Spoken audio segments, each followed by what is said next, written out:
It's time now for Perspective, and today we're looking at the wealth of opportunities that Africa has to offer. Back in 2014, two former colleagues decided to create a new community platform called Movemeback, a platform aimed at connecting employers and employees and leaders and talent. Its co-founder, Oyin Solebo, joins us now from London. Thank you very much for being with us here on France 24. Now, first of all, where did this whole idea stem from, and what hole in the market, so to speak, were you hoping to fill? Thank you for having me. So the idea stemmed from my co-founder, Charles, and my own journey trying to move back to the African continent. So in 2014, we tried to make the journey back. We both bought one-way tickets to Nigeria and Ghana, respectively. And we found it incredibly challenging to find the right opportunity. And we realized that we weren't alone. A lot of our peers were saying exactly the same thing. They really want to move back to the African continent, contribute, but are finding it challenging to find the opportunities that made it almost worth them making that journey. So in that journey, we realized that whatever your goal is, your success relies heavily on being plugged into the right opportunity, the people that matter, and having access to the resources that you need to deliver. And whilst talent is equally distributed, opportunity is not. So it really is in the hands of those fortunate enough to have access to those opportunities. And nowhere is that more relevant than on the African continent.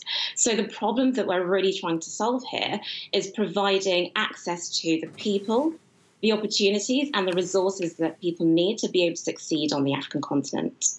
Now, earlier this week, you took part in a seminar called The Future of Work in Africa at the London School of Economics. And one of the big talking points, I believe, there was the issue of youth unemployment across Africa. Yes, absolutely. I mean, it's when you look at the demographics of the African continent, it really is quite striking. We already have the largest youth population. About 60% of our population are under the age of 25. We have the second largest workforce after China.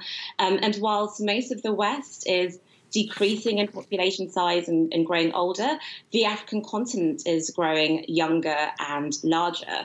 And it needs about 20 million jobs every year just to absorb the new entrants into the labour market. Now, well, I was hoping that you might perhaps talk us through one of your success stories or one of your favourite case studies that you've seen. Of people moving back to the continent. Oh, there are so many. So I think the areas that I'm really excited by, so we support big corporates, your likes of Facebook and Uber, who have launched across the African continent.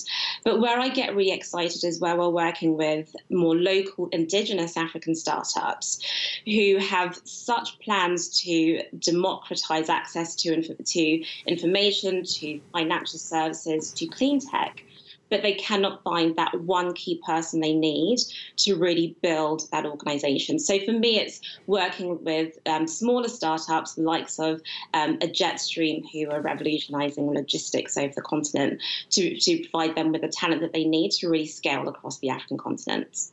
Now, do you think that this idea would have worked so well 10 or 20 years ago? Were these sorts of opportunities lying dormant across Africa?